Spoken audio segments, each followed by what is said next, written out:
প্রতিদিন ঝোল ঝাল চচ্চড়ি খেতে খেতে আর করে না ইচ্ছে এসব কিছু খেতে। মনে হয় এবার যদি ভর্তা হয় তাই যেন ভালো হয়। তাই তো নিয়ে এলাম আপনাদের জন্য সুস্বাদু পটলের ভর্তা। ভর্তা তো সবাই খেয়েছেন, তবে এই পটলের ভর্তা কি খেয়েছেন আপনারা? যদি না খেয়ে থাকেন অবশ্যই দেখে আজই বানিয়ে খেয়ে ফেলুন। দেখুন কতটা স্বাদের এই রেসিপি। আর যেসব বন্ধুরা খেয়েছেন পটলের ভর্তা আপনারা কমেন্টে অবশ্যই জানাবেন আমার মতো আপনারা বানিয়ে খেয়েছেন কিনা। আমি অমৃতা, আপনারা দেখছেন অমৃতা রান্নাবান্না চ্যানেল। আজকের রেসিপি পটলের ভর্তা। পটলের ভর্তা বানানোর জন্য আমি এখানে নিয়ে নিয়েছি 400 গ্রাম পটল। পটলগুলোকে আমি খোসা ছাড়িয়ে নেব। তো প্রথমে আমি দুই প্রান্ত কেটে নিচ্ছি।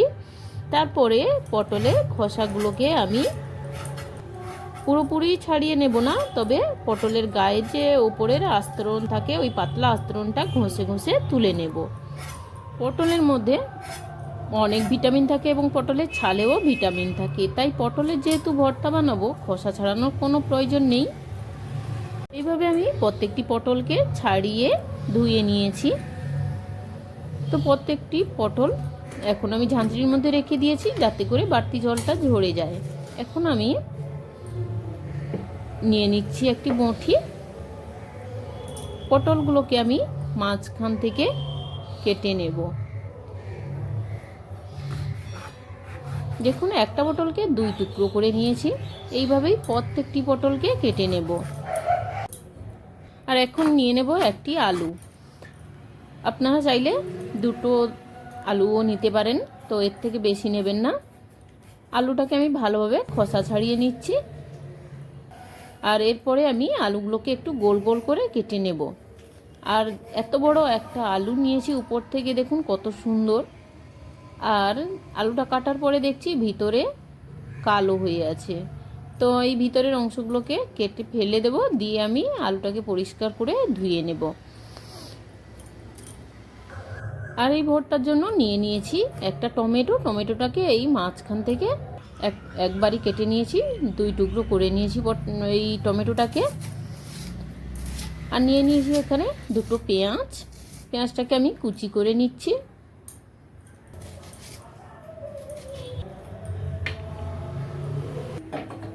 তো এখন আমি রান্নাতে চলে যাচ্ছি। দেখুন একটি কড়াই গরম করে তাতে দিয়ে দিচ্ছি সরিষার তেল। সরিষার তেলটা চারিদিকে একটু ছড়িয়ে দিচ্ছি। ভালোভাবে গরম হলে দিয়ে দিচ্ছি কেটে ধুয়ে রাখা পটলগুলো। এখন দিয়ে দিচ্ছি হলুদ গুঁড়ো, দিয়ে দিচ্ছি লবণ। সমস্ত কিছুকে একটু নেড়ে চেড়ে নেব। পটলটাকে ভালোভাবে ভেজে নেব। একটু বেশ লাল লাল করেই ভেজে নেব, কিন্তু পটলটা যাতে পুড়ে না যায় সেদিকেও লক্ষ্য রাখতে হবে। আর পটলগুলো ঢাকা দিয়ে দিয়েই ভেজে নেব যাতে করে ভিতর থেকে সেদ্ধও হয়ে যায় পটলগুলো। সেই জন্য ঢাকনা দিয়ে দিচ্ছি। বেশ কয়েকবার ঢাকনা দেব আর ঢাকনা খুলে নাড়িয়ে চাড়িয়ে নেব। এইভাবে করেই পটলগুলোকে আমি সুন্দর করে ভেজে নেব। পটলের ভর্তা বানাতে খুব একটা বেশি সময় লাগে না। এটি বানাতে যেমন সহজ খেতে তেমনি সুস্বাদু হয়। অল্প তেল মশলা দিয়ে পারফেক্টলি ভর্তা কীভাবে বানাতে হয় তার টিপস রান্নার মাঝে আপনাদের বলে দেব। আমি যেমনটিভাবে ভর্তাটা বানাচ্ছি ঠিক এমনভাবে একই রকমভাবে সেম জিনিস দিয়ে যদি আপনারা ভর্তাটা বানিয়ে একবার খান, আপনাদের দেখবেন বারবার খেতে ইচ্ছে করবে। আর যেদিন খাবেন অবশ্যই পুরো ভাতটাতে আর অন্য কোনো কিছুর প্রয়োজন পড়বে না। তো এখন আমি দিয়ে দিলাম লাল লঙ্কার গুঁড়ো পটলের ওপর ছড়িয়ে। তো এইভাবে লাল লঙ্কার গুঁড়োটা দেওয়ার পরেও ভালো করে নেড়ে চেড়ে ভেজে নেব পটলগুলোকে। এবার পটলগুলো দেখুন বেশ সুন্দর একটা কালার ধরে গিয়েছে। পটলগুলো আমার পুরোপুরি ভাজা হয়ে গিয়েছে, তাই সমস্ত পটল আমি তুলে নিয়েছি। ওই একই কড়াইতে আমি দিয়ে দিচ্ছি আরও কিছুটা সরিষার তেল। আর তাতে দিয়ে দিলাম কেটে ধুয়ে রাখা আলুগুলো দিয়েও লবণ আর হলুদ দিয়ে দিচ্ছি। আর এই আলুগুলোকে আমি একটু লাল লাল করে ভেজে নেব।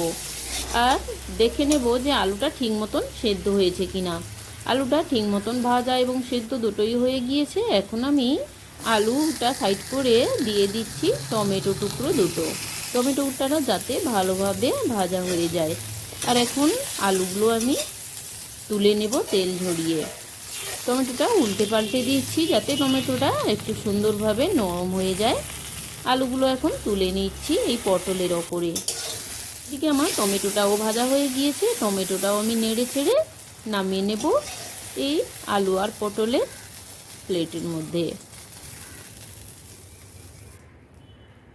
দেখুন ওই কড়াইতেই আমি আরও দিয়ে দিচ্ছি সরিষার তেল। তাতে দিয়ে দিলাম 3টে শুকনো লঙ্কা। শুকনো লঙ্কাগুলোকে নেড়ে চেড়ে ভেজে নিচ্ছি। এর মধ্যে এখন আমি দিয়ে দিচ্ছি 10-12টা রসুনের কোয়া। রসুনের কোয়াটা একটু বেশি লাগবে এই ভর্তাতে, তাহলে টেস্ট অনেক বেশি হয়। তো রসুন কোয়াগুলোকে একটু ভালোভাবে ভেজে নিচ্ছি।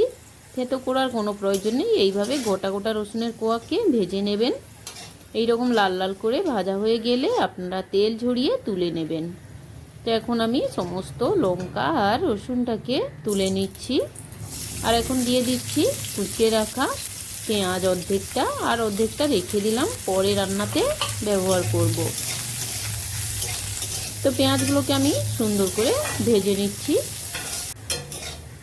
দেখুন পেঁয়াজটা আমার লাল লাল করে ভাজা হয়ে গিয়েছে, পেঁয়াজটাকেও আমি তুলে নিচ্ছি। এই ভর্তা গরম গরম ভাতের সঙ্গে তো অবশ্যই ভালো লাগবে, এছাড়াও রুটি, লুচি, পরোটা সব কিছুর সঙ্গে খাওয়া যেতে পারে। এখন সমস্ত কিছু ভাজা হয়ে গিয়েছে, এই সময় ভর্তা করার পালা। প্রথমেই আমি ভাজা লঙ্কাগুলোকে হাত দিয়ে ডলে ডলে ভেঙে নিচ্ছি।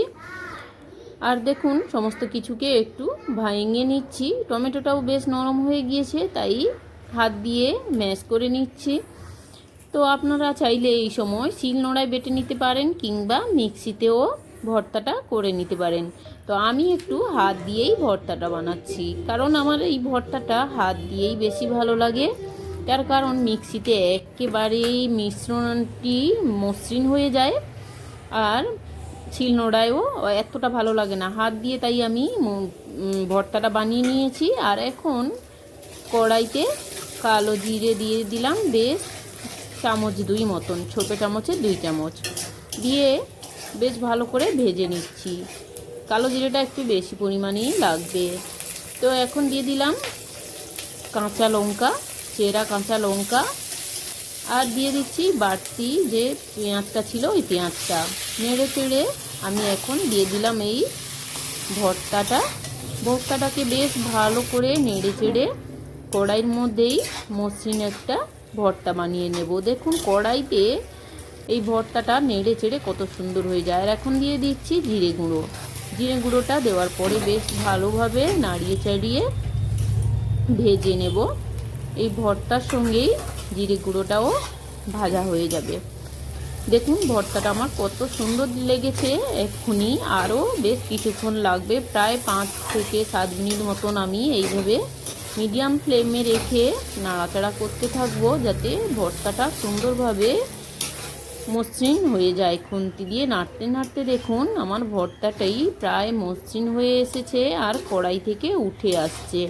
এই রকম যখন কড়াই থেকে উঠে আসবেন তো ভর্তাটি, তখন আপনারা বুঝতে পারবেন যে ভর্তাটি রেডি হয়ে গিয়েছে। এখন আমি নামিয়ে নিচ্ছি ভর্তাটি এইভাবে কড়াইতে আপনারা একবার বানিয়ে খান, দেখবেন এর স্বাদ আপনাদের মুখে লেগে থাকবে। রেসিপি ভালো লাগলে লাইক, কমেন্ট, শেয়ার করে দেবেন।